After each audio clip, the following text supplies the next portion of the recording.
10వ తరగతి విద్యార్థులు మరి మీకోసం ఈ వీడియోలో మరొక అంశాన్ని తీసుకొని చేస్తున్నాను. ఏంటి అకరణీయ సంఖ్యలు మరియు వాటి దశాంశ రూపాలు. ఈ అంశం కింద మనం ఈ వీడియో చేస్తున్నాం. ఇక్కడ ఏంటంటే మొదటిగా మనం 3 సిద్ధాంతాలు నిర్వచనాలు చూసి ఆ తర్వాత ఈ సిద్ధాంతాల మీద అభ్యాసం 1.3 లో ఉన్నటువంటి సమస్యలు మనం సాధించే విధానం చూద్దాం. సో ఇప్పుడు సిద్ధాంతం చూద్దాం. సిద్ధాంతం 1.3 ఇక్కడ మీ టెక్స్ట్ బుక్ లో ఉన్నటువంటి నంబర్నే తీసుకుంటున్నాను, ఎందుకంటే రెడీ రెఫరెన్స్ గా మీరు టెక్స్ట్ బుక్ చూసినప్పుడు కనిపించడం కోసం ఇట్లా తీసుకుంటున్నాను. మరి సిద్ధాంతం 1.3 ఏం చెప్తుంది?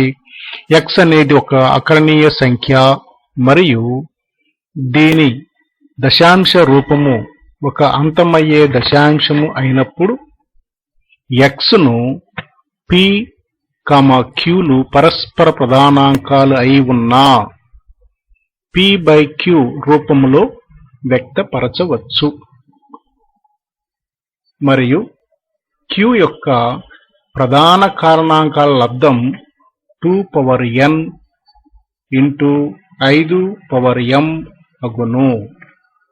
ఇందులో n, m లు అనేవి రుణేతర పూర్ణ సంఖ్యలు. అంటే నిర్వచనం ఏం చెప్తుంది అంటే వాడు అకరణీయ సంఖ్య తీసుకున్నప్పుడు ఈ అకరణీయ సంఖ్య ఎట్లా ఉంటుందంట, దాని దశాంశ రూపం అంతమయ్యే దశాంశ రూపంగా ఉండాలి. అటువంటి పరిస్థితి ఉన్నప్పుడు దానిని మనము p/q రూపంలో రాయవచ్చును. ఈ p/q అనేవి ఎట్లా ఉంటాయంటే ఈ p/qలు రెండు కూడా పరస్పర ప్రధానాంకాలు అయి ఉంటాయి. ఇక్కడ ఇంతకుముందు వీడియోలో మీకు చెప్పాను, మీకు పరస్పర ప్రధాన సంఖ్యలు అంటే ఏంటి అనేది. అవునా? కాబట్టి ఇప్పుడు p/q రూపంలో ఎప్పుడైతే మనం ఇది రాశామో అప్పుడు ఈ రూపంలో రాసినప్పుడు ఏర్పడిన కింద q హారము అది ఎట్లా ఉంటుందంటే 2n into 5m 2n into 5m ఈ రూపంలో ఉంటుందంట. అంటే 2 యొక్క ఘాత రూపంలోను మరియు 5 యొక్క ఘాత రూపంలోను ఉంటుందంట. ఇవి తప్ప వేరే సంఖ్యలు అనేవి ఉండవు. ఇది మొదటి సిద్ధాంతం. తర్వాత రెండో సిద్ధాంతం చూద్దాం. సిద్ధాంతం 1.4 n, m లు రుణేతర పూర్ణ సంఖ్యలు మరియు q యొక్క ప్రధాన కారణాంకాల లబ్దం రూపం 2n ఇంటూ 5m కలిగినటువంటి అకరణీయ సంఖ్య x p/q అయినా x యొక్క దశాంశ రూపం ఒక అంతమయ్యే దశాంశం అగును కదా. ఇప్పుడు జాగ్రత్త చూసినట్లయితే ఈ పైన సిద్ధాంతం ఉన్న వాక్యమే కొద్దిగా మార్చి ఇచ్చినట్టే కనిపిస్తుంది కదా.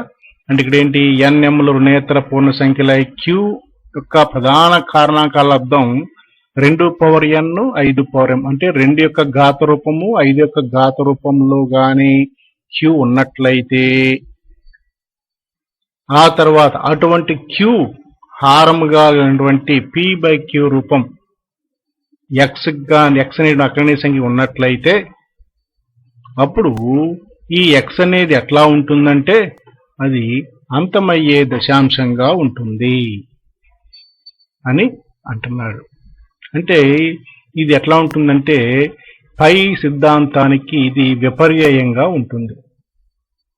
అంటే దీనిలో దత్తాంశమేమో దీని సారాంశంగాను, మొదటి దానిలో ఉన్న సారాంశము ఏమో దీనిలో దత్తాంశంగాను అట్లా మార్పు చేసి రాసిన దాన్ని మనం ఏమంటామంటే విపర్యయము అంటాం. పై సిద్ధాంతం యొక్క విపర్యయం. ఓకేనా? ఇది రెండవ సిద్ధాంతం. తర్వాత మూడవ సిద్ధాంతం చూద్దాం. మరి సిద్ధాంతం 1.5 ఇదేం చెప్తుంది అంటే nmలు రుణేతర పూర్ణ సంఖ్యలు మరియు q యొక్క ప్రధాన కారణాంకాల లబ్ధ రూపం 2n × 5m రూపంలో లేకుంటే, ఇది మీరు గమనించాలి, లేకుంటే అకరణీయ సంఖ్య x p/q అయినా x యొక్క దశాంశ రూపం ఒక అంతం కాని ఆవర్తనం చెందే దశాంశం అగును కదా. అంటే ఇక్కడ 2 యొక్క ఘాత రూపము 5 యొక్క ఘాత రూపంలో గాని q లేకుండా ఉన్నట్లయితే అప్పుడు అటువంటి p/q రూపంలో ఉన్నటువంటి విలువ యొక్క దశాంశ రూపం ఎట్లా ఉంటుందంటే అది అంతం కాకుండా మరియు ఆ దశాంశ విలువ ఎట్లా ఉంటుంది, ఆవర్తనం చెందేటువంటి దశాంశంగా ఉంటుందంటే. ఆవర్తనం అంటే ఏంటి అంటే వచ్చినయే మళ్ళీ రావటం, అంటే పాయింట్ తర్వాత వచ్చేటువంటి విలువలు మళ్ళీ మళ్ళీ అవే వస్తూ ఉంటాయి. అంటే ఒక విలువే మళ్ళీ మళ్ళీ రావచ్చు, లేదంటే రెండు విలువలు మళ్ళీ మళ్ళీ రావచ్చు, లేదంటే మూడు విలువలు మళ్ళీ వస్తూ ఉండవచ్చు. అటు ఆ విధంగా వచ్చేదాన్ని ఏమంటామంటే ఆవర్తనం అంటాం. అంతం కాకుండా అంటే దశాంశ విలువ తర్వాత ఆగిపోవటం అనేది ఉండదు. భాగాహారంలో మనం చేసే కొంది పాయింట్ తర్వాత విలువలు వస్తూనే ఉంటాయి. ఇక్కడ అటువంటి సందర్భాన్ని ఏమంటామంటే అంతం కానిది. వచ్చే మళ్ళీ మళ్ళీ వస్తుంటే ఏమంటాం మనం ఆవర్తనం అంటాం. ఓకేనా. కాబట్టి ఇప్పుడు ఒకసారి సంక్షిప్తంగా చూద్దాం. చూడండి, కింద హారము 2 యొక్క ఘాత రూపము 5 యొక్క ఘాత రూపంలో ఉంటేనేమో అది అంతమయ్యే దశాంశంగా ఉంటుంది. అదే ఆ రూపంలో లేకపోతే అవునా అదేసరికి ఎట్లా ఉంటుంది, అంతం కాని ఆవర్తనం చెందే దశాంశంగా ఉంటుంది. కాబట్టి ఈ 3 పాయింట్లు మనం గుర్తుపెట్టుకున్నట్లయితే మనం అభ్యాసం 3లో ఉన్నటువంటి అంటే 1.3 అభ్యాసంలో ఉన్న సమస్యలన్నీ కూడా చక్కగా చేసుకుంటూ వెళ్ళొచ్చు. అవి చూద్దామా మరి. ఓకే పిల్లలు, ఇప్పుడు అభ్యాసం 1.3 చూడండి. మొదటి లెక్క, క్రింది అకరణీయ సంఖ్యలను దశాంశ రూపంలో రాయండి. ఇందులో ఏవి అంతమయ్యే దశాంశాలో ఏవి అంతం కాని ఆవర్తన దశాంశాలో తెలపండి. అవునా, అంటే ఇప్పుడు ఈ వచ్చినటువంటి అకరణీయ సంఖ్యలు దశాంశ రూపంలో రాయాలి. సరే, ఇప్పుడు మొదటి బిట్ చూద్దాం. ఏమిచ్చారు, ఏంటంత 3/8. 3/8 అంటే 3ని 8తో భాగించాలి కదా. మరి 8ని మరి 8 చేత 3ని ఎట్లా భాగిస్తాం ఒకసారి చూద్దాం. మరి చూడండి, ఇక్కడ మరి మధ్యలో మనం 3 వేసుకున్నాం, 8తో భాగిస్తున్నాం. మరి 8తో భాగిస్తూ ఉన్నప్పుడు మనకి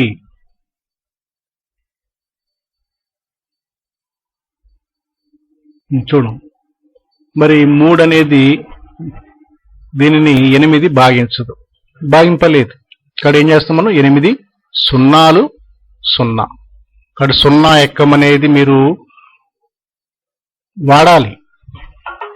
ఎవరైతే ఖచ్చితంగా అది వాడుతూ ఉంటారో అలవాటు చేసుకుంటూ ఉంటారో భాగాహారాలు ఎటువంటి తప్పులు జరగకోకుండా వస్తాయి.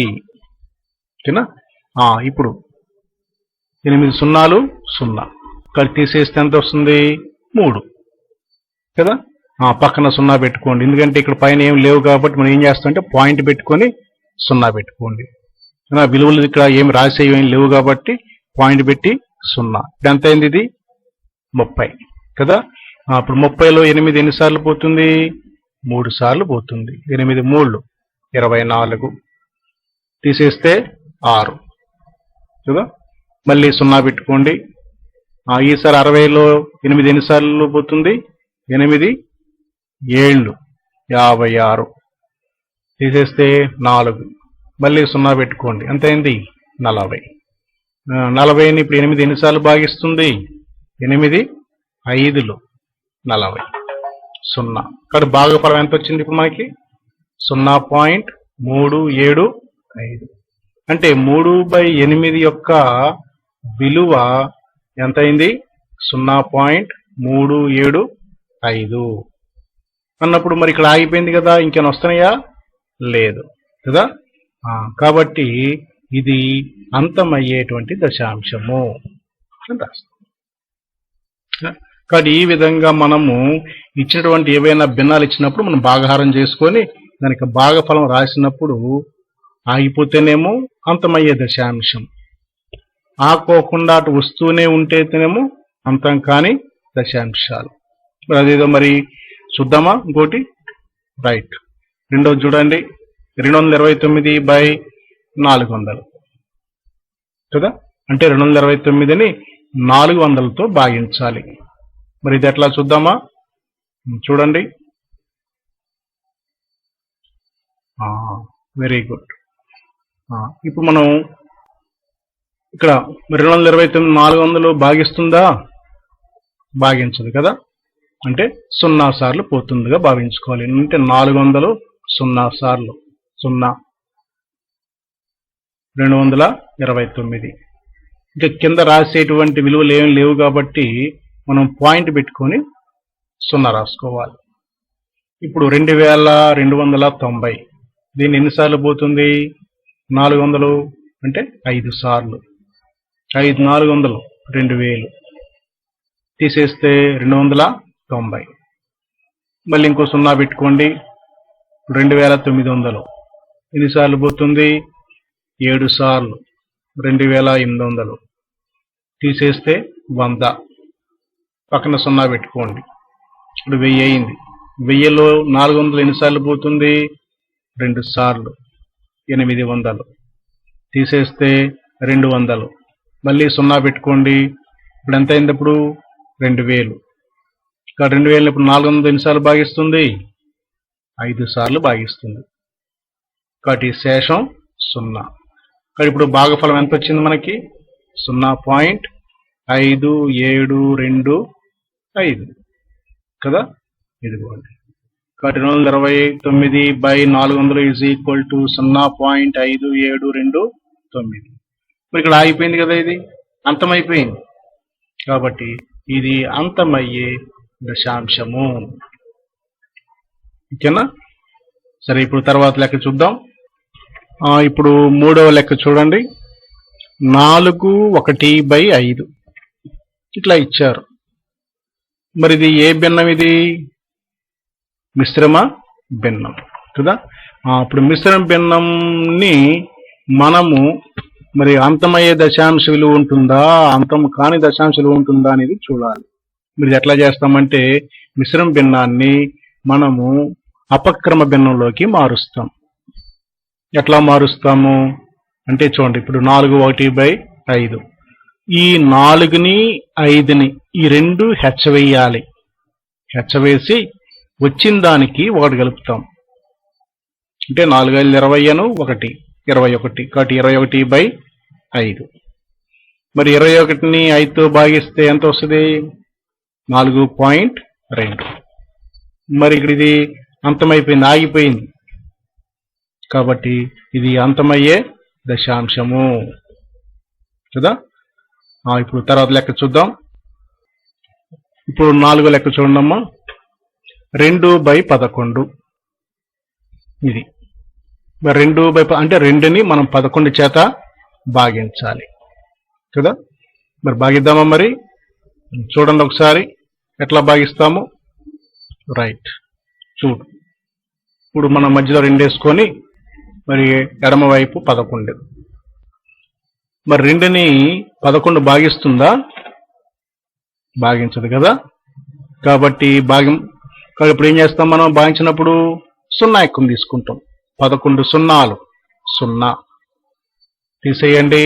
2 పాయింట్ పెట్టుకొని 0 రాసుకోండి. అప్పుడు ఎంత అయింది విలువ? ఇది 20. 20లో 11 ఎన్నిసార్లు పోతుంది? 1 అంటే 11. తీసేస్తే 9. మళ్ళీ పక్కన 0 పెట్టుకోండి. 90. 90లో 11 ఎన్నిసార్లు పోతుంది? 8 సార్లు. తీసేస్తే 2. మళ్ళీ పక్కన 0 పెట్టుకోండి.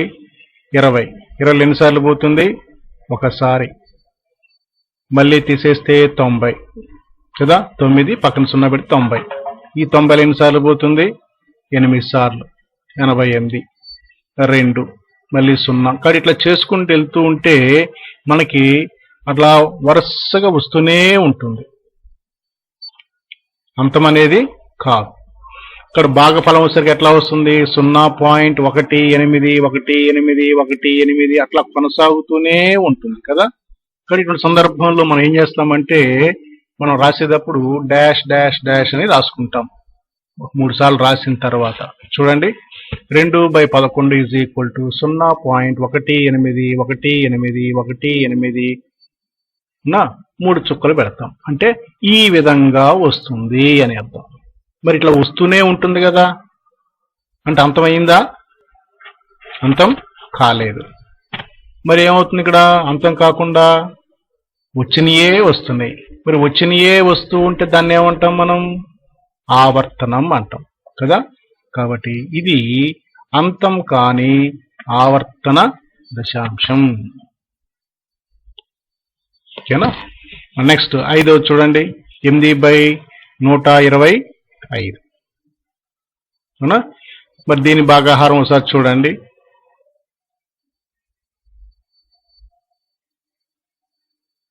ఆ 8ని 125తో భాగిస్తున్నాం.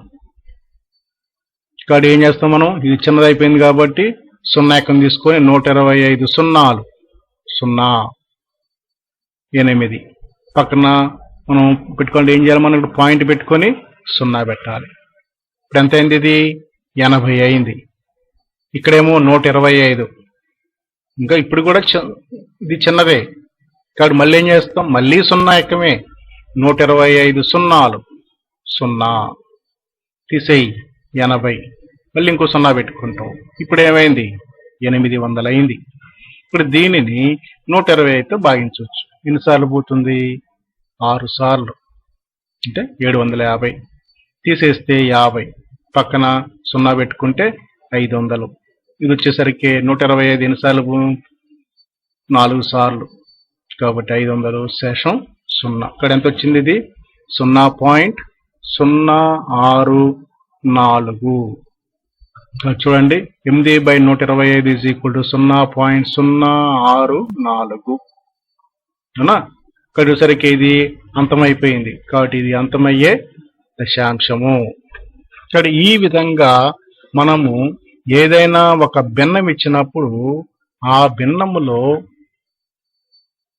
మనం పరిశీలన చేసి దానికి దశాంశ రూపం రాసినప్పుడు దశాంశ రూపం 2 రకాలుగా ఉండవచ్చు. ఒకటి అంతమయ్యేది, ఇంకొకటి అంతం కానిది. అంతం కాని దానిలో మళ్ళీ మనకి ఆవర్తన చెందే ఉంటాయి, ఆవర్తన చెందనవి ఉంటాయి. సరే, ఇప్పుడు ప్రస్తుతం మాత్రం ఆవర్తన చెందేదే మనం చూసాం. ఓకేనా.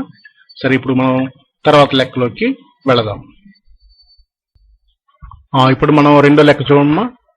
భాగాహార ప్రక్రియ లేకుండానే క్రింది అకరణీయ సంఖ్యలలో వేటిని అంతమయ్యే దశాంశాలుగా రాయగలమో, వేటిని అంతం కాని ఆవర్తన దశాంశాలుగా రాయగలమో తెలపండి. అవునా. అంటే మనం భాగాహారం అనేది చేయకూడదంట. చేయకుండానే మనము అంతమయ్యేదా అంతం కానిదా అనేది మనం నిర్ణయించాలి. మరి ఈ లెక్క సాధన కోసం ఒక్కసారి మనము సిద్ధాంతాలు మనము జ్ఞాపకం తెచ్చుకోవాలి. జ్ఞాపకం తెచ్చుకుంటే ఏముంటుంది? P/Q రూపంలో ఉన్నప్పుడు కింద హారము 2, 5 ఘాత రూపంలో ఉంటే అంతమవుతుంది. 2, 5 కాకోకుండా వేరే ఉంటే అది అంతం కాకుండా ఉంటుంది, ఆవర్తనం చెందుతూ ఉంటుంది కదా. ఇది సంక్షిప్తం. సరే, దీని మీద ఇప్పుడు ఇది మనసులో పెట్టుకొని ఇప్పుడు మనం లెక్కల్లోకి వెళ్దాం. మొదటి లెక్క 13/3125 కదా. ఇప్పుడు మనం కింద హారం ఎంత ఇచ్చాడు? 3125. ఒక్కసారి మనం దీన్ని ప్రధాన కారణాంకాల లబ్దంగా రాద్దాం. ఇక్కడ ప్రధాన కారణాంకాలు రాసే విధంగా మీకు బాగా అలవాటు ఉంది. ఎందుకంటే 1.2 అభ్యాసంలో మనము ఈ పని చేసాం. సంఖ్య ఇవ్వగానే ప్రధాన కారణాంకాలు లబ్ధంగా రాయటం, దాని ద్వారా కాసాగు గాసాబా కనుక్కోవటం చేసాం. ఇక్కడ అదే విధానంలో ఇప్పుడు మనము ఈ హారాలకి ప్రధాన కారణాంకాల లబ్ధం రాద్దాం. చూడండి, 3125 ఎట్లా రాయొచ్చు, 5 ఇంటూ 625 రాయొచ్చు. తర్వాత 5 కింద రాసుకుని మళ్ళీ దీన్ని 625 ఎట్లా రాయొచ్చు మనం, 5 ఇంటూ 125. ఆ తర్వాత మళ్ళీ తర్వాత స్టెప్లు 5 ఇంటూ మళ్ళీ 125 ఎట్లా రాయొచ్చు, 5 ఇంటూ 25. మళ్ళీ తర్వాత స్టెప్లు 5 ఇంటూ 25 ఎట్లా రాస్తాం మనం, 5 ఇంటూ 5 కదా. ఇప్పుడు ఎన్ని 5 ఉన్నాయి ఇక్కడ హెచ్చవేత గుణకార ప్రక్రియలో? మొత్తం 5 ఉన్నాయి, 5 5లు. కాబట్టి దీన్ని సంక్షిప్త రూపంలో లేదంటే ఘాత రూపంలో ఎట్లా రాస్తామంటే 5⁵ అని రాస్తాం. అంటే ఇప్పుడు కింద హారం వచ్చేసరికి ఏ రూపంలో ఉంది, 5⁵ రూపంలో ఉంది.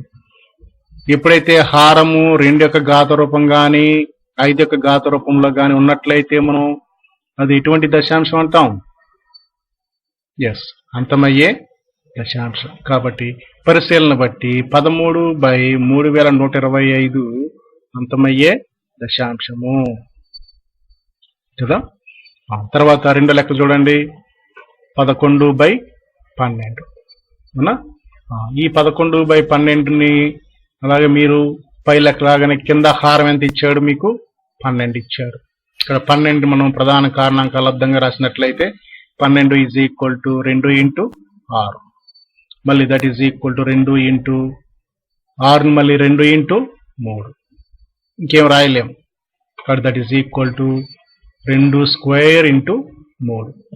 మరి ఇక్కడ చూడండి, కింద హారం మనం కారణాంకాలు రాసినప్పుడు ఏమైంది, 2తో పాటు 3 కూడా వచ్చింది అవునా. కానీ 2 5 కాకోకుండా వేరే వచ్చినట్లయితే మనకి అటువంటిది మరి దశాంశులు ఎటువంటిది అవుద్ది, అంతము కాదు కదా. కాబట్టి పరిశీలన బట్టి 11/12 అంతం కాని ఆవర్తన దశాంశం.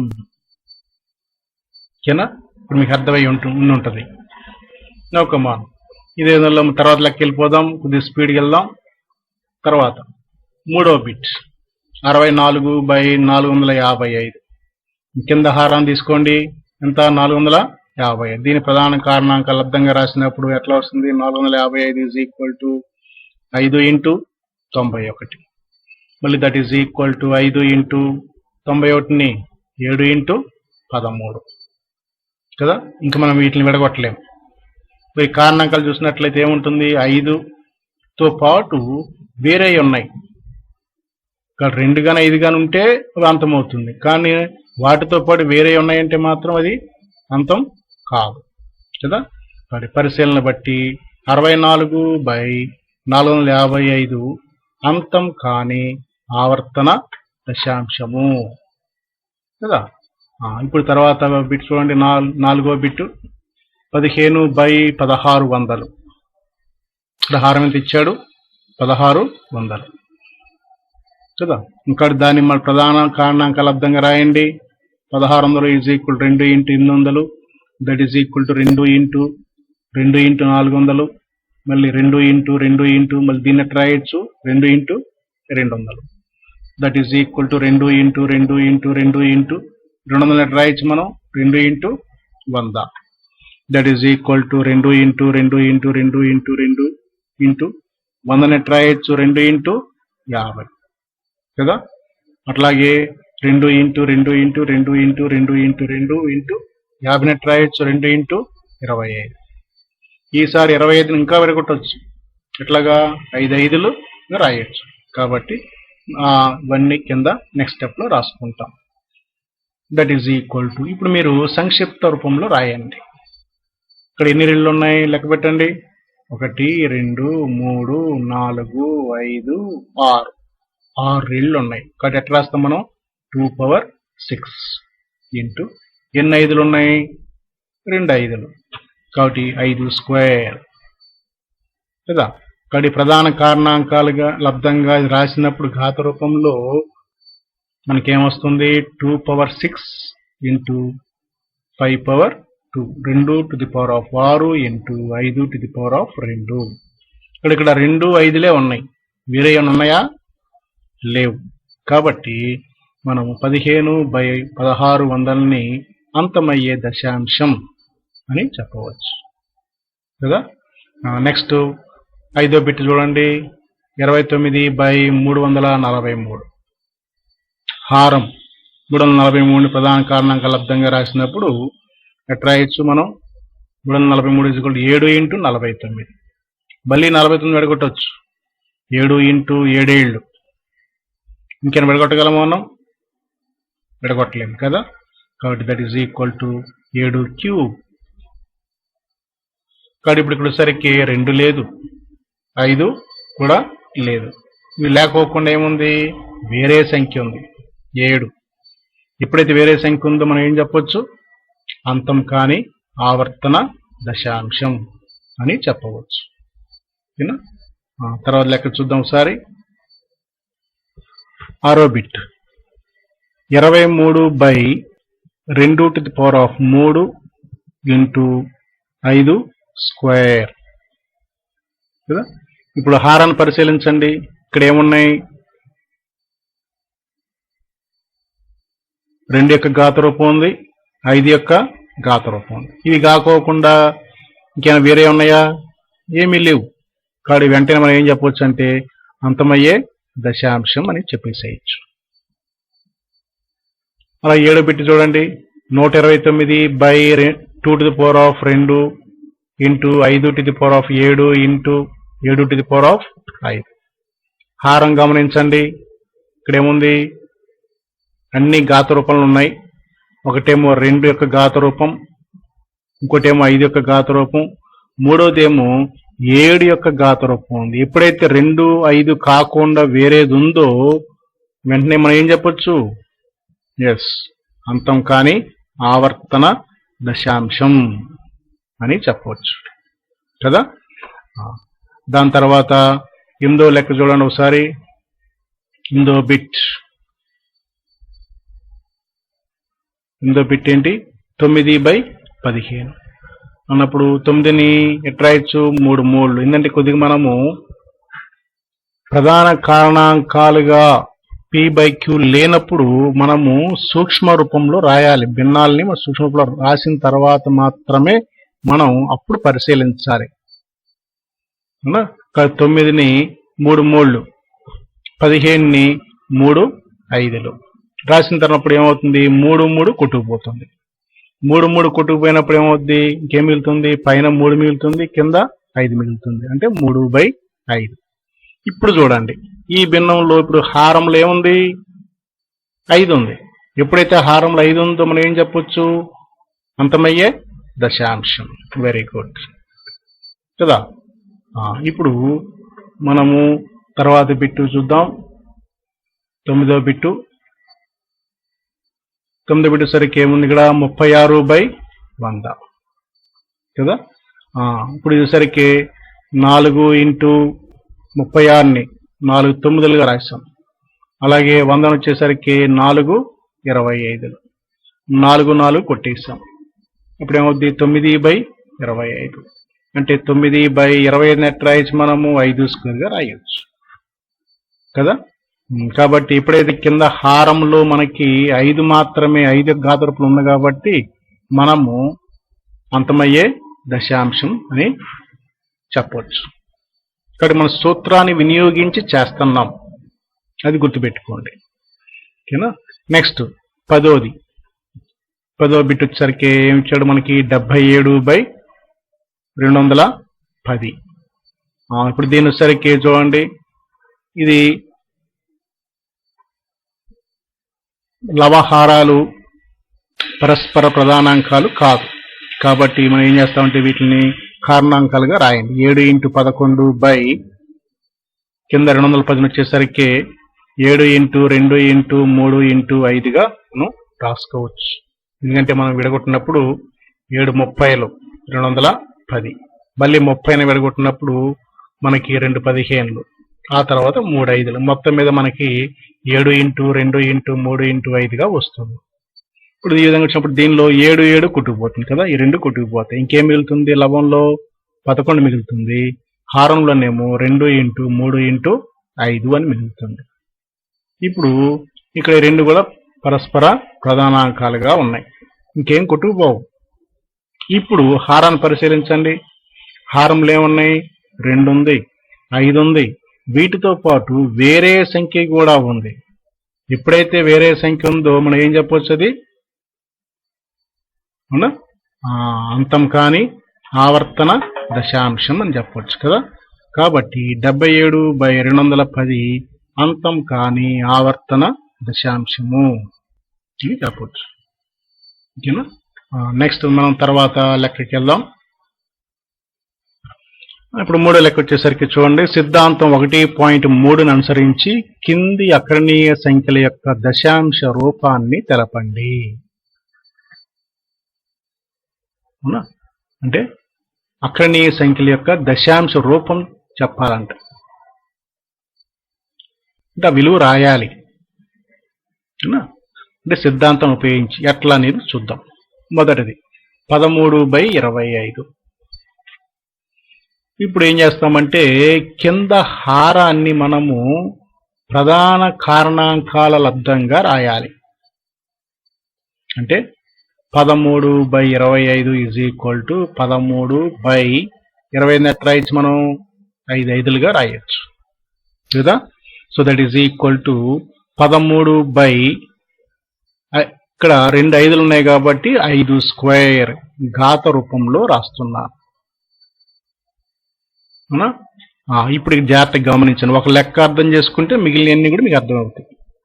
ఇప్పుడు కింద 2 5 వీటి యొక్క సంఖ్య సమానంగా ఉండాలి.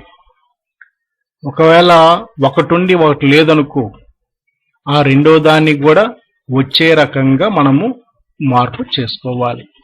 ఇక్కడ 5లు 2 ఉన్నాయి కాబట్టి 2లు లేవు కాబట్టి 2లు కూడా 2 రాద్దాం. ఇది ఎట్లా రాస్తాము అంటే చూడండి, లవహారములను 2 స్క్వేర్తో గుణించగా, అంటే పైన 2 స్క్వేర్ హెచ్చవేస్తాము, కింద కూడా 2 స్క్వేర్తో హెచ్చవేస్తాం. అట్లా హెచ్చవేసినప్పుడు ఏ విధంగా వస్తుంది? ఇదిగోండి, 13/5 square is equal to 13 into 2 square by 5 square into 2 square. అవునా, ఇక్కడ లవహారాలను హెచ్చవేస్తున్నాం కాబట్టి ఒకే సంఖ్య చేత మొత్తం విలువ అనేది మారదన్నమాట. So that is equal to 13 into 2 square విలువ ఎంత? 4 బై ఇది రెండిటికి ఒకే ఘాతం కాబట్టి 5 రెళ్ళు 10, 10 స్క్వేర్. ఇక్కడ 10 స్క్వేర్ అంటే ఎంత? 100. 13 4లు 52. ఇక్కడ 52ని మనము 100తో భాగించడం అంటే భాగాహారం చేయకుండానే మనం విలువ రాసేయచ్చు. ఎట్లాగా? కింద ఎంతైతే ఎన్ని సున్నాలైతే ఉన్నాయో అన్ని స్థానాలు కుడివైపు నుంచి ఎడమ వైపుకి లెక్క పెట్టుకుంటూ వెళ్ళి ఆ తర్వాత బిందువు పెట్టేస్తాం. అంటే ఇక్కడ ఎన్ని సున్నాలు ఉన్నాయి? ఇప్పుడు ఇక్కడ 2 సున్నాలు ఉన్నాయి కాబట్టి మనము కుడివైపు నుంచి ఎడమ వైపుకి 2 స్థానాలు లెక్క పెట్టాలి. 1 2. ఇక్కడ దీని తర్వాత మనకి పాయింట్ పెట్టుకుంటాం అన్నమాట. ఇక్కడ పాయింట్ పెట్టినప్పుడు ఎట్లా వస్తుంది? ఇప్పుడు దాని విలువ 0.52. చూసారా, మనం భాగాహారం చేయకుండానే మనము సిద్ధాంతాన్ని ఉపయోగించి దాని యొక్క దశాంశ విలువ మనం కనుక్కుంటున్నాం. చిన్నపిల్లలు, సరే ఇప్పుడు ఇంకో బిట్ చూద్దాం. రెండో బిట్ చూడండి, 15/16.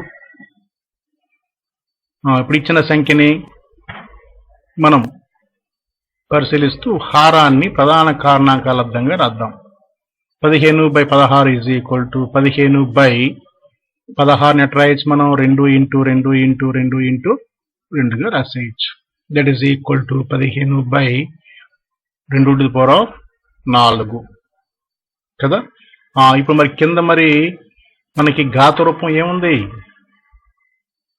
2 యొక్క ఘాత రూపం ఉంది. అవునా, మరి 5 యొక్క ఘాత రూపం లేదు కదా, కాబట్టి ఆ 5ని తీసుకొద్దాం. అంటే ఇదిగోండి 5⁴ లవాన్ని హారాన్ని హెచ్చవేస్తాం.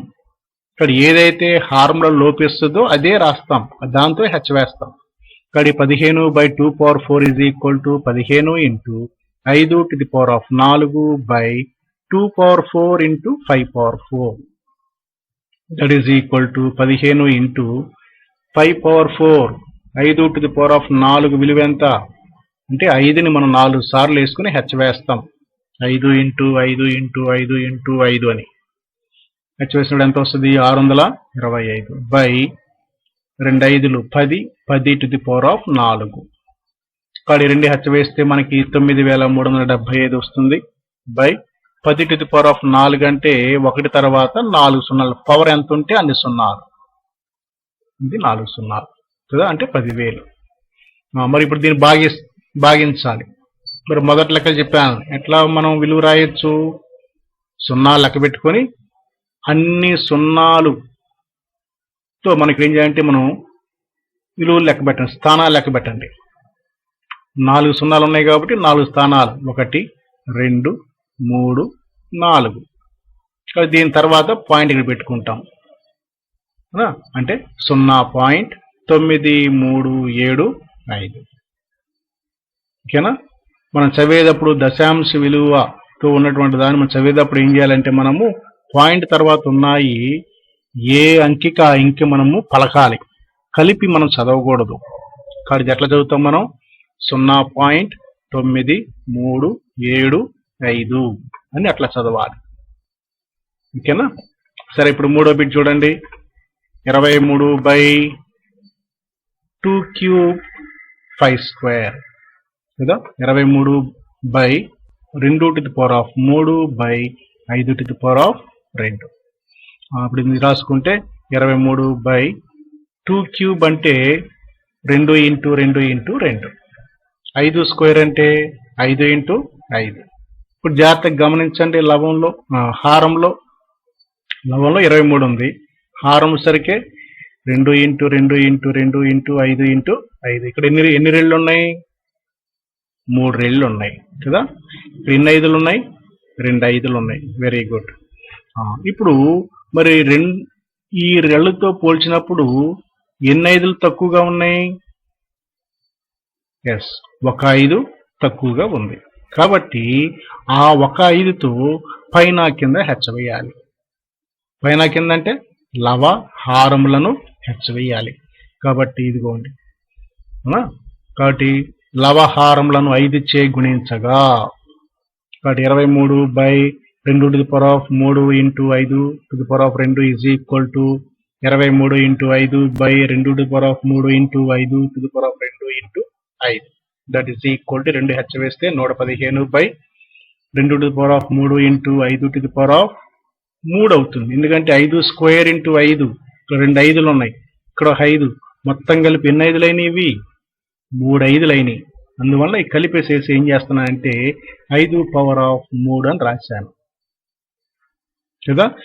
ఇప్పుడు దీనికి మనకి ఘాతాంకం 3 ఉంది, దీనికి కూడా ఘాతాంకం 3 ఉంది. కాబట్టి ఉమ్మడిగా వచ్చేసరికి మనము 10⁻³ అని రాయొచ్చు కదా. దట్ ఈస్ ఈక్వల్ టు 115/10⁻³ అంటే ఎంత? 1 తర్వాత 3 సున్నాలు. ఇక్కడ పవర్ ఎంత ఉంటే అన్ని సున్నాలు, అంటే 1 తర్వాత 3 సున్నాలు అంటే 1000 కదా. ఇప్పుడు మనం భాగించాలి. భాగించండి ఏం చేస్తాం? మనం సున్నాలు లెక్క పెట్టుకోవాలి. ఎన్ని సున్నాలు ఉన్నాయి? 3 సున్నాలు. మరి 3 సున్నాలు ఉన్నప్పుడు ఏం చేయాలి? మనం కుడి వైపు నుంచి ఎడమ వైపుకి లెక్క పెట్టుకోవాలి. 1 2 3 అంటే పాయింట్ ఇక్కడ పెట్టాలన్నమాట. అంటే 0.115. కావున 23/2⁵ into 5⁵ is equal to 0.115. సరే, తర్వాత బిట్ చూద్దాం. ఇప్పుడు 4వ బిట్ చూడండి. 7218/3² into 5² కదా. ఇప్పుడు కింద హారాన్ని పరిశీలించండి. 3 స్క్వేర్ ఇంటూ 5 స్క్వేర్, పైన వచ్చేసరికి 7218. ఇక్కడ చూసినట్లయితే మరి ఇది పరస్పర ప్రధానాంకాలుగా కనిపించట్లేదు, కానీ మన పైదాన్ని మనం కారణాంకాలుగా రాద్దాం. ఎట్లా రాయొచ్చు? 3 into 3 into 802 by 3 square into 5 square కదా, దట్ ఈజ్ ఈక్వల్ టు, ఇప్పుడు ఇక్కడ 2 3లు ఉన్నాయి, కింద కూడా 2 3లు ఉన్నాయి, ఇవి కొట్టేసామనుకో, కొట్టేస్తే మనకి ఏం మిగులుతుంది అప్పుడు? 802 బై 5 స్క్వేర్ కదా. ఇప్పుడు అంటే 802 బై 5 ఇంటూ 5. మరి కింద హారాన్ని మనం గమనిస్తే 5లు మాత్రమే ఉన్నాయి, 2లు లేవు. కాబట్టి మనకి మరి 6 రెళ్ళు రాసుకోవాలి. ఎన్ని రెళ్ళు రాసుకోవాలి మనం ఇప్పుడు? 2 రెళ్ళు రాసుకోవాలి కదా. అంటే మనము 2 స్క్వేర్తో గుణించటం కదా, 2 స్క్వేర్ కానీ 2 ఇంటూ 2 కానీ. కాబట్టి లవహారంలోను 2 ఇంటూ 2తో గుణించగా, లేదంటే మనం 2 స్క్వేర్తో గుణించగా అని కూడా రాసుకోవచ్చు. కాబట్టి 802 by 5 into 5 is equal to 802 into 2 into 2 by 5 into 5 into 2 into 2, that is equal to ఈ పైన ఉన్నవి ఈ 3 హెచ్చ వేస్తే 3208 వస్తుంది బై కింద వచ్చేసరికి 10 స్క్వేర్, అంటే 3208 బై 10 స్క్వేర్ అంటే ఒకటి తర్వాత ఎన్ని సున్నాలు? 2 సున్నాలు అంటే 100. మరి 100తో భాగిస్తున్నప్పుడు ఇక్కడ మనం ఏం చేస్తాం? సున్నాలు లెక్క పెట్టుకోవాలి, ముందు లెక్క పెట్టుకొని ఆ తర్వాత స్థానాలు లెక్క పెట్టాలి కదా. ఇక్కడ 2 సున్నాలు ఉన్నాయి కాబట్టి లెక్క పెట్టండి, 1 2, ఇక్కడ పాయింట్ పెట్టాలి, అంటే 2కి 0కి మధ్యలో పాయింట్ పెట్టాలి. అప్పుడు ఎంత అవుద్ది మనకి? 32.08. Very good. సరే, ఇప్పుడు therefore 7218 by 3 square into 5 square is equal to 32.08. ఓకేనా. ఇప్పుడు 5వ బిట్ చూద్దాం. 143 బై 110. మీరు సరికి చూడండి, 143 బై 110 అన్నప్పుడు ఇది కూడా పరస్పర ప్రధానాంకాలుగా లేవు. ఇక్కడ దీని కారణాంకాలు రాద్దాం. 11 ఇంటూ 13, 11 13 143 బై 110 సరికి 11 10లుగా రాయొచ్చు. ఇప్పుడు దీనిలో 11 11 కొట్టుకుపోతే ఏం మిగులుతుంది? ఇప్పుడు 13 బై 10. మరి 13 బై 10 అన్నప్పుడు ఇక్కడ మనకి ఆల్రెడీ కింద 10 ఉంది కాబట్టి మనం డైరెక్ట్ రాసేయచ్చు. 1 0 ఉంది కాబట్టి 1 స్థానం లెక్క పెట్టి పాయింట్ పెట్టేసేయండి, అంటే 1.3. కాబట్టి 143 బై 110 ఈజ్ ఈక్వల్ టు 1.3. ఓకేనా. ఇప్పుడు మనం 4వ ప్రశ్న చూద్దాం. కింది కొన్ని వాస్తవ సంఖ్యల దశాంశ రూపాలు ఇవ్వబడినవి. ప్రతి సందర్భంలోనూ ఇవ్వబడిన సంఖ్య అకరణీయమో కాదో తెలపండి. ఆ సంఖ్య అకరణీయమై ఉండి P బై Q రూపంలో రాయగలిగితే Q యొక్క ప్రధాన కారణాంకాలను గూర్చి నీవు ఏమి చెప్పగలవు? కింద మనకి దశాంశ రూపంలో ఇచ్చారు. మొదటి చూడండి, 43.123456789. దీని తర్వాత చుక్కలేం లేవు, అంటే ఇప్పుడు దశాంశ రూపం సరికి అంతమవుతుందా? అంతం కావట్లేదా? ఎస్, చుక్కలు లేవు కాబట్టి అంతమవుతుంది కదా. అట్లా వెంటనే మనం గుర్తించగలగాలి. కాబట్టి మొదటి వాక్యం చూడండి, ఈ సంఖ్యలో దశాంశ విలువ అంతము అవుతుంది. ఎప్పుడైతే అంతమవుతుందో అది ఎటువంటి సంఖ్య అవుతుంది? అకరణీయ సంఖ్య అవుతుంది. కావున ఇది అకరణీయ సంఖ్య. ఎప్పుడైతే అకరణీయ సంఖ్య అవుతుందో మరి దాన్ని మనం P బై Q రూపంలో రాయొచ్చు కదా. కాబట్టి దీనిని అకరణీయ సంఖ్య మనం P బై Q రూపంలో రాయవచ్చు. ఎప్పుడైతే P బై Q రూపంలో ఉండి ఇది అంతమవుతుందో కింద హారము ఎట్లా ఉంటుంది? అది 2 యొక్క ఘాత రూపం కానీ 5 యొక్క ఘాత రూపంలో కానీ ఉంటుంది కదా. కాబట్టి ఈ పరిస్థితిలో హారం యొక్క కారణాంకములు 2 లేదా 5 లేదా 2 5ల ఘాత రూపంలో ఉంటుందని చెప్పవచ్చు. ఓకేనా. ఇప్పుడు అదే విధంగా ఇప్పుడు రెండో చూడండి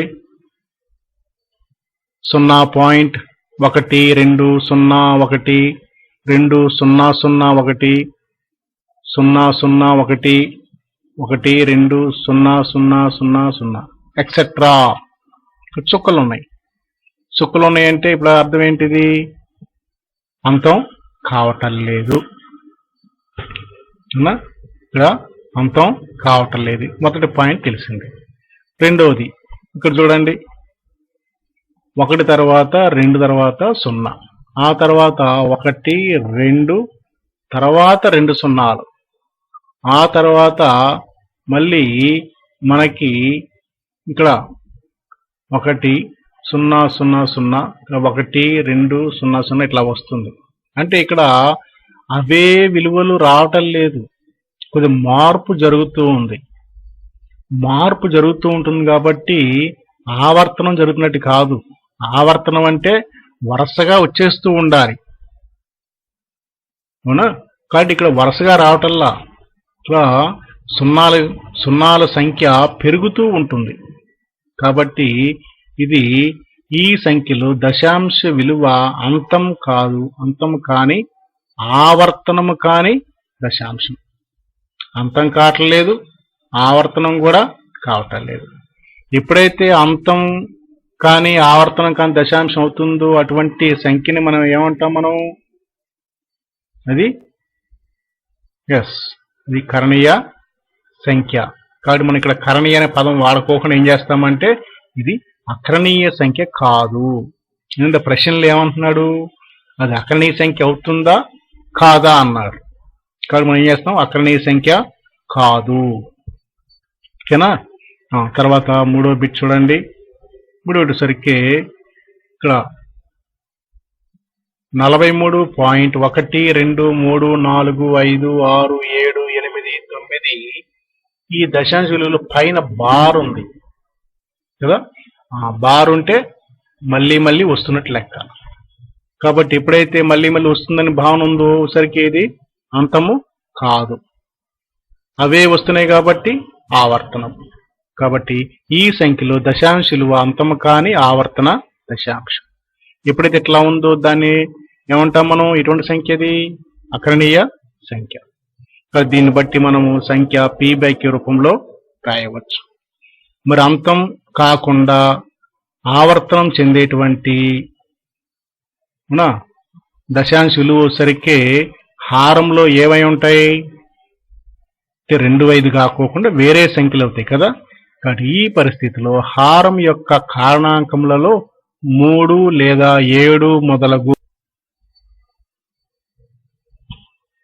3లో సమస్యలు సాధన విధానం మనం చూసాం. ఇటువంటివే మరికొన్ని లెక్కలు తీసుకొని మీరు సాధించడానికి ప్రయత్నం చేయండి. మరి ఈ వీడియో మీకు బాగా ఉపయోగపడుతుంది. మరి మీరు ఉపయోగించుకొని మరి మీ మిత్రులకి, మీ తరగతి విద్యార్థులకి మరి షేర్ చేయండి. మరి అట్లా చేసినట్లయితే మరి వాళ్ళు కూడా మరి గణితంలో కొన్ని అంశాలు వాళ్ళు నేర్చుకోవడానికి సాధ్యపడుతుంది. Okay, thank you. 10th class students, let us see in this video the new concept in real numbers, that is rational numbers and their decimal expansions. Before going in detail about the problem's working pattern, let us see 3 theorems which were stated in our textbook. So theorem 1.3, let x be a rational number whose decimal expansion terminates. Then x can be expressed in the form of p/q, where p and q are co-prime, and the prime factorization of q is of the form 2 power n into 5 power m, where n, m are non-negative integers. So this statement states about the rational number. and these rational numbers whose expansion of decimal value is terminating, such value can be written in the form of P by Q, where this P by Q in this PQ are co-prime. Co-prime means mutually prime. So they don't have any common multiple. If that is the case, the denominator value Q, if it is factorized, this will be in the form of 2 power n into 5 power m. Next, if you see the theorem 1.4, let x is equal to P by Q be a rational number such that the prime factorization of Q is of the form 2 power n into 5 power m, where n and m are non-negative integers. Then x has a decimal expansion which terminates. So here the sentence quite interchanged when you observe the statement in theorem 1.3. So here P by Q is a rational number where P, Q are co-primes. If that is the case,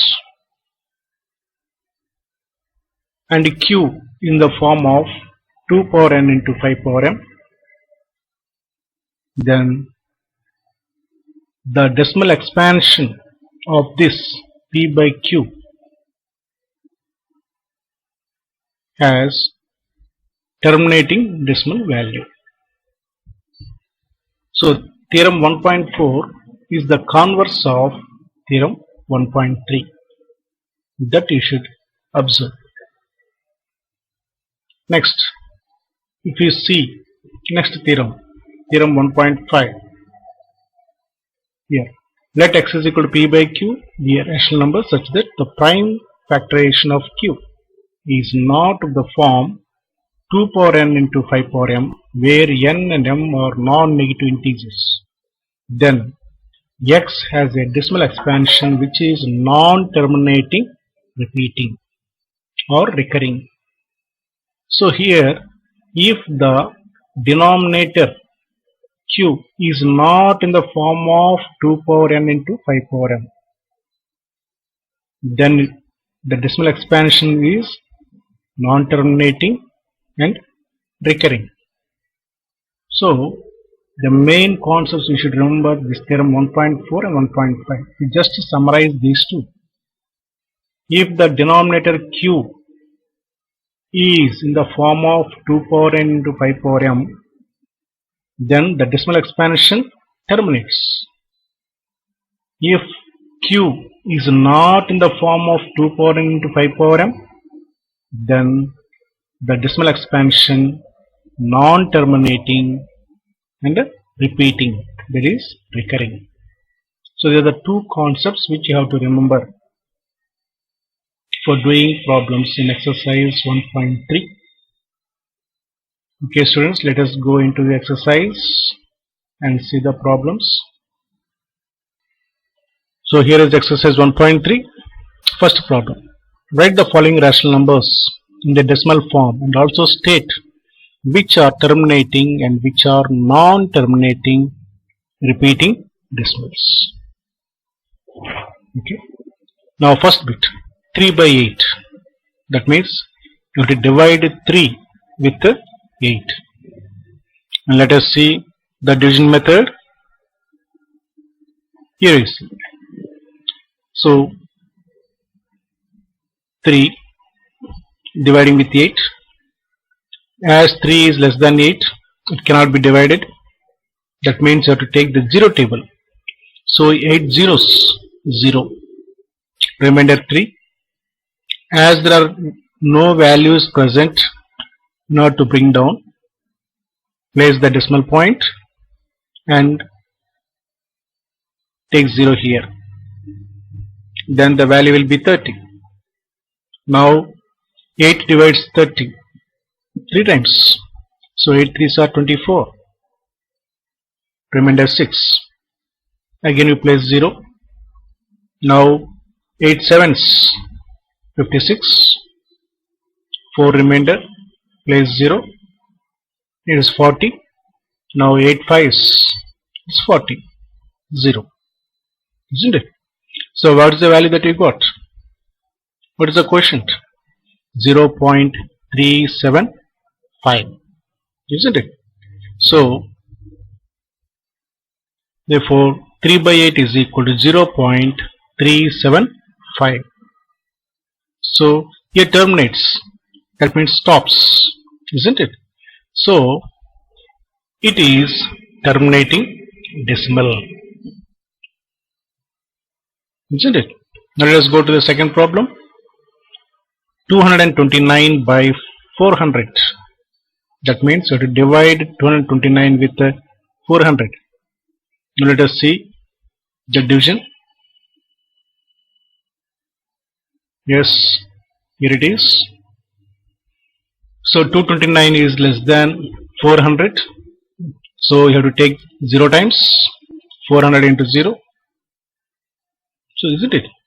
0, 229 balance. So no values here to bring down. Place the decimal value and keep here 0. Now it is 2290. 400 divides this 5 times. So 5, 2000, balance 290. Again place 0. So 400 goes in this 7 times. 2700. Balance 100. Again place 0. So 400 goes in this 2 times. 800. Balance 200. Again place 0. It is 2000. Now 400 divides this 5 times. Isn't it? So remainder 0. That means it stops. No more values. Isn't it? So when you get remainder 0, automatically you can consider that division is completed. So at this stage, what is the coefficient that you got? It is 0.5725. Isn't it? Let us see. So 229 by 400, that is 0.5725. Stops here, isn't it? So it is terminating decimal, isn't it? So when you have limited values as decimal part, then it is terminating decimal. Now let us see the third one. 4 1 by 5. Yes, what type of number it is? It's a mixed fraction, isn't it? So mixed fraction, whenever you have, this should be changed into improper fraction. So how do you change? Now see here. You multiply 4 and 5. 4 5s are 20. 20 plus 1, 21 by 5. Now you divide 21 with 5. It will be 4.2. So this is also terminating decimal, isn't it? Now let us see the fourth bit. So what is the fourth bit now? It is 2 by 11, isn't it? So how do you do? Divide 2 with 11, isn't it? Let us see. Yes, here it is. 2 is less than 11. So 11 0 times 0, balance 2. Place point here and keep it 0. Now it is 20. 11 goes in this one time. 11, balance 9. Again place 0, it's 90. So in 90, 11 divide 8 times. 88. Again 2, 0. So one time 11, balance 9. Again place 0, it's 90. So 11 goes in this 8 times. 88. Balance 2. So like this it continues. This pattern goes on. It doesn't stops, isn't it? So we write this as 2 by 11 is equal to 0.181818 etc. So on. This 3 dots represents 2. So on means it does not stop here. It continues the same pattern. It means 1, 8 is repeating. Next you get 1, next you get 8, again 1, again 8, so on you're getting. So, as it is not stopping, it is non-terminating. This value is non-terminating. As well, what do you find? It is repeating, isn't it? So, repeating decimal. So, it is non-terminating, repeating decimal. Okay, children, let us find. Go to next bit. 8 by 125. Isn't it? Now let us see how this can be divided. So 8, 125 is less 0 times 0. 8 place point and 0. Again it is less than 125. So 0 times again. 125 zeros. 0. 80. So place 0. Now it is 800. So how many times? It is 6 times. 750. Remainder 50. Place 0. 125 fours. 500. 0. So here division completed. So what is the coefficient now? 0.064. Isn't it? So 8 by 125 is equal to 0.064. It is terminating decimal. Now let us see the second problem. Yes, here it is second problem. Without performing division, state whether the following rational numbers will have a terminating decimal form or non-terminating repeating decimal. So, without doing ordinary division, we have to mention whether the decimal form is terminating or non-terminating. That means by using the theorems what we have seen previously, that you should apply here. Okay, children. Now let us see the first problem. That means first bit. 13 by 3125. Now see the denominator. 3125. Now you write this denominator as product of primes. Product of primes. How do you write? Let us see here. 3125 is equal to 5 into 625. That is equal to 5 into, again this can be written as 5 into 125. That is equal to 5 into 5 into, again this can be written as 125 written as 5 into 25. That is equal to 5 into 5 into 5 into 25 written as 5 into 5. Isn't it? So now no more division of these numbers, isn't it? All are primes. Now we write this in exponential form. It is equal to 5 to the power of 5 because we have 5 5s. So 5 to the power of 5. Now if we just observe, the denominator is in the form of 5 power 5. That means exponential form of 5. So whenever the denominator is in the form of exponential of 5, we can say the decimal value of this number is terminating. Okay. So by observation, 13 by 3025 is a terminating decimal. Now let us see the second bit. 11 by 12. Isn't it? That means writing denominator 12 as product of prime factors. 12 is equal to 2 into 6. That is equal to 2 into 2 into 3. Isn't it? That is equal to, now these two 2's means 2 square into 3. Now here if you just observe, this denominator is written in prime factors, isn't it? Now here, along with exponential form of 2, we have value 3, isn't it? So whenever you have factor other than 2 or 5, then the decimal value will be non-terminating and repeating. So by observation, 11 by 12 is non-terminating repeating decimal. Okay. Now let us see the third bit. What is the third bit? 64 by 455. So writing denominators, 455 as product of times. 455 is equal to 5 into 91, that is equal to 5 into 7 into 13. So here no more divisions. So we have 5 as factor, and 7 is one factor, and 13 is another factor. So denominator has factors other than 5 or 2. What are those? 7 and 13.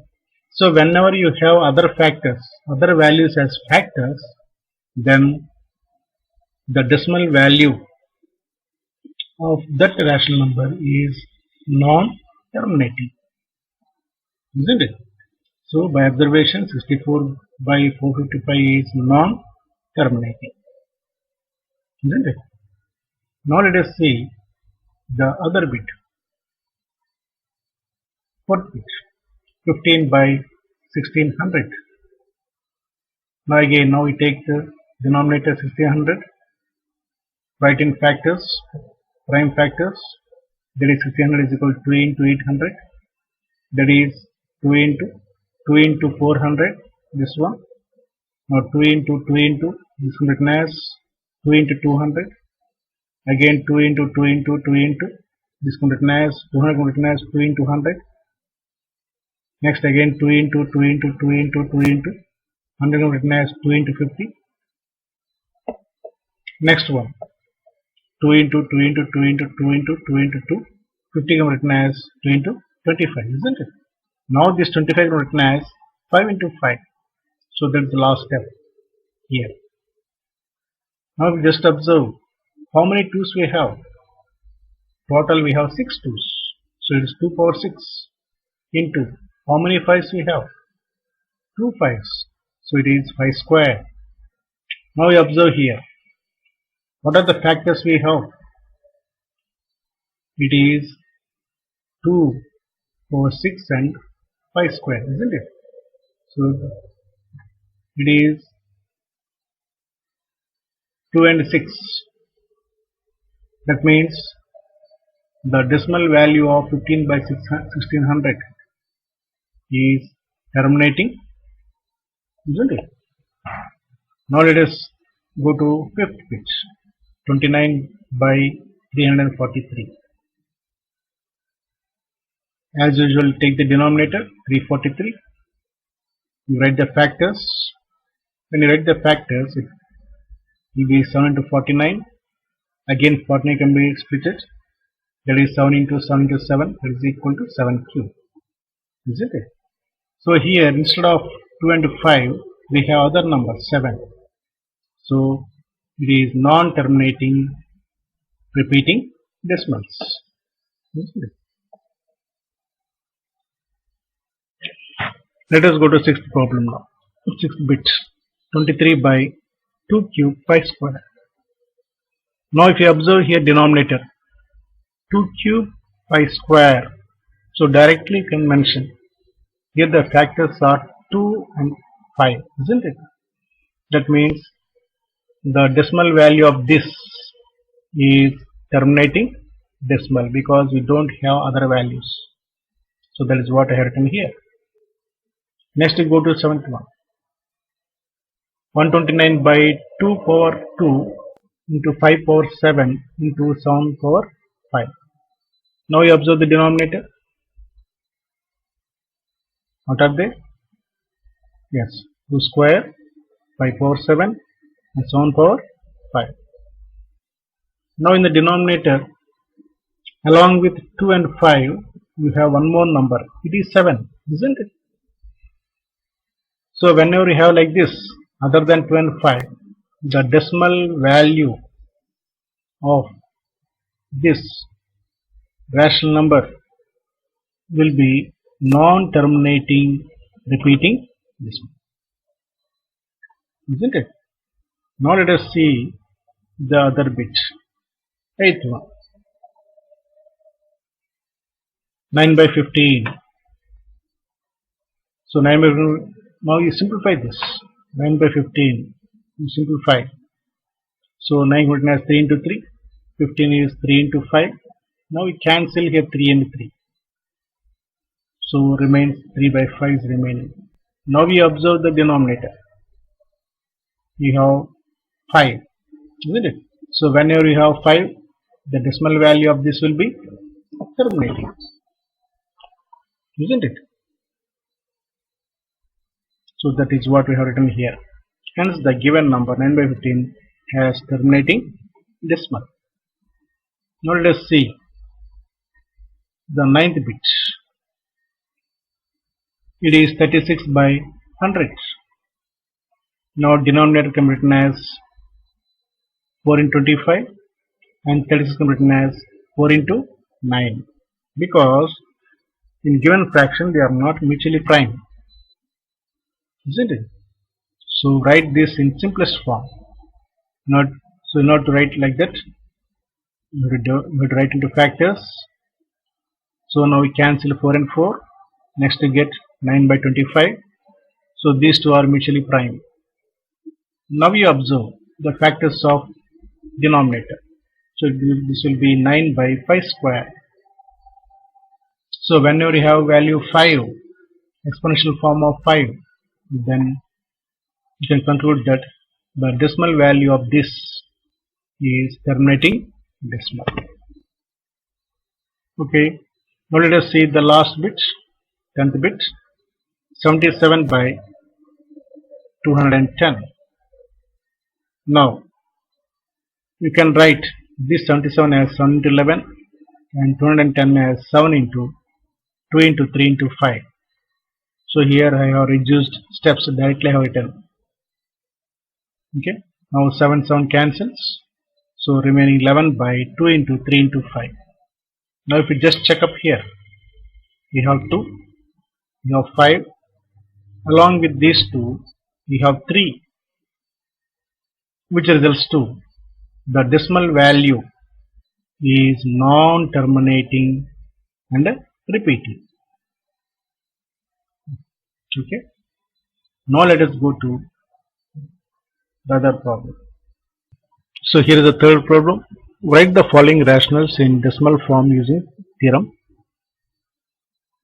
1.3. Let us see how to use this theorem in solving the problems. First bit, 13 by 25. When denominators of the given number is written as part of primes, this will be 13 by 25 is equal to 13 by 5 into 5, which is equal to 13 by 5 square. Now you observe the denominator here. It is 5 square. Now you should make this denominator as exponential form of 10. So in order to make this into exponential form of 10, you should multiply by 2's. So how many 2's you have to take? As we have here 2 5's, you have to take 2 2's, so that 5 into 2 gets 10 for one pair, again 5 into 2, 10 for another pair. Now for this, multiplying numerator and denominator with 2 square, then 13 by 5 square is equal to 13 into 2 square by 5 square into 2 square, which is equal to 13 into 4 by here denominator 10 square, because 5 into 2 10, common exponent is 2, which is equal to 52 by 100. Now when you divide with 100, you can directly write the decimal form. How? Just count the number of zeros you have here. After that, just count the number of places in the numerator and put the decimal point. So here you have 2 zeros. So now count 2 places in the numerator, 1, 2. So place here point. That means 0.52. Hence 13 by 25 is equal to 0.52. Now let us see the second problem. 15 by 16. So when denominator of the given number is written as product of primes, what happens? 15 by 16 is equal to 15 by 16 written as 2 into 2 into 2 into 2. So that is equal to 15 by 2 power 4. So if we just observe the denominator, we have 4 2's, isn't it? 2 power 4. So now you take 4 5's here. That means 5 power 4. So multiplying numerator and denominator with 5 power 4. Then 15 by 2 power 4 is equal to 15 into 5 power 4 by 2 power 4 into 5 power 4, which is equal to 15 into the value of 5 power 4 is 625 by this is 10 power 4, because 5 2's are 10, common exponent, isn't it? Now this is equal to, you multiply these to get 9375 by, here 10 power 4 means 1 after 4 zeros, that is 10,000. Now for this, the decimal value, how do you write? Count the number of zeros. How many zeros we have? 4 zeros. So you count 4 places in the numerator. 1, 2, 3, 4. Now place the point here. So the value will be 0.9375. Hence 15 by 16 is equal to 0.9375. Isn't it? Now let us see the next bit. It is 23 by 2 square into 5 square. Now we check. So 23 by 2 cube means 2 into 2 into 2 into 5 square, 5 into 5. Now if you just observe the denominator, here we have 3 2's and here 2 5's. That means 1 5 is less, isn't it? So that value you have to take in order to make equal, isn't it? So multiplying numerator and denominator with 5, then what happens? So 23 by 2 power 3 into 5 square is equal to 23 into 5 by 2 cube into 5 square into 5, which is equal to, so the value of these two is 115 by 2 power 3 into 5 power 3, because 5 power 2 into 5 means 5 power 3, which is equal to 115 by 10 power 3, which is equal to 115 by 1000. Now we count the number of zeros, it is 3. So count the number of places, 1, 2, 3. So the point should be here. So it is 0.115. So hence 23 by 2 cube into 5 square is equal to 0.115. Now let us see the fourth bit. 7218 by 3 square into 5 square. Now which is equal, now here write this rational number as product of primes in order to write in simplest form, because this numerator and denominator, they are not mutually prime, they have common factors. So in order to remove those common factors, you are multiplying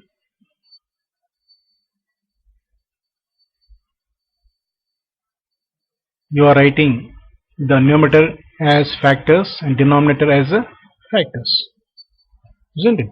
So 3 into 3 into 802 by 3 square into 5 square, which is equal to, now here 3 cancels, 3 square, 2 3's, and here 2 3's cancels, remaining will be 802 by 5 square, which is equal to 802 by 5 into 5. Now this is the simplest form. It means mutually prime. Now denominator we have two 5s. That means you have to take two 2's. That means multiply numerator and denominator with 2 into 2. Isn't it?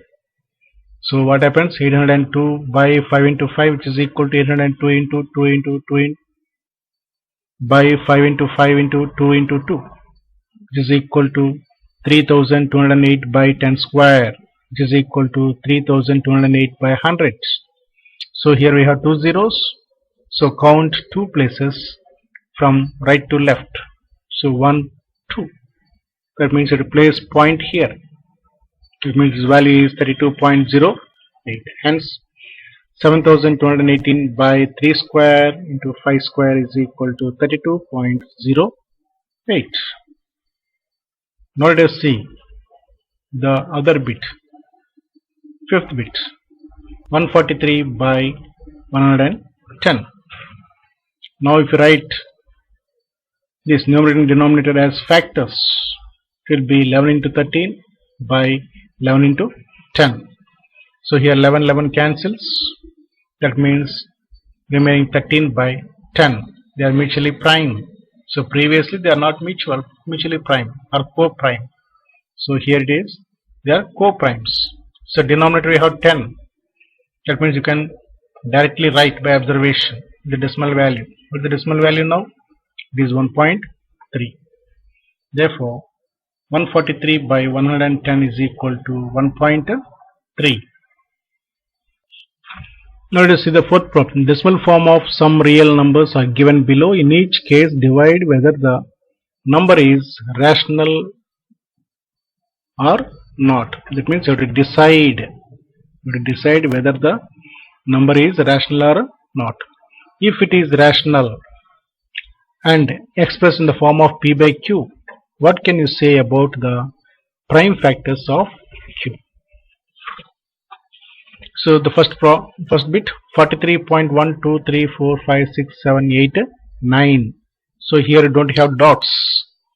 So whenever you do not have dots, that implies the decimal value is terminating, isn't it? So that is what the statement is. First one. In this, the decimal value is terminating because you don't have dots. Next, whenever it is terminating, that can be rational, isn't it? So it is rational number. So whenever it is a rational number, you can write in the form of p by q, isn't it? Yes, it is p by q.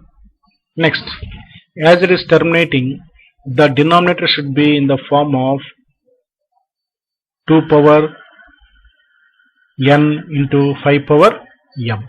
That means exponential of 2 or exponential of 5 or exponential form of 2 and 5. Okay, so that is what. From this you can conclude that the denominator will be exponential form of 2 or 5 or both 2 and 5. Okay, now let us see the second bit. What is the second bit now?